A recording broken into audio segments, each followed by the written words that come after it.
Atong sayro ng dugang pang mga balita sa Mindanao. Makabanato si Efren Mamak live sa General Santos City. Efren. Salamat, Sara. Usa ka 20 anyos nga lalaki ang nalumos samtang naligo sa dagat sa Villanueva, Misamis Oriental. Gisuwayan pa og rescue ang biktima apan nadala gayud kini sa dagkong balod niadtong tungura. Ang detalye sa report ni James Paulo Yap.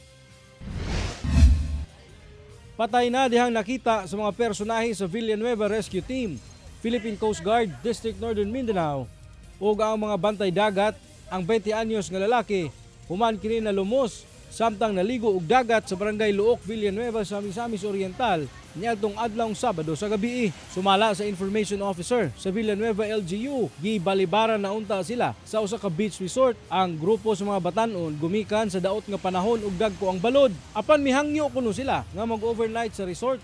Tungod gikan pa sila sa Manolo Fortich sa Bukidnon o mag-celebrate lang og birthday. Nakurat na lang kuno ang mga personahe sa resort diyang aduna nay nagpakitabang tungod na lumos matud pa ang ilang kauban. Na ay naka-standby nga kining lifeguard ang mga resort og dito giagpasan og adto sa dagat. Apan adto sa dagat nagunita na sa lifeguard ang sanina sa mga biktima og giduot siya sa hilalom. So yang gingnan ngayo kung giduot kay mga matay tang duha og dito gihapak sila dako nga balod nabuhian niya ang katong biktima. Dali nga naglusad og search and rescue operation ang Villanueva Rescue Team inubanan sa Philippine Coast Guard.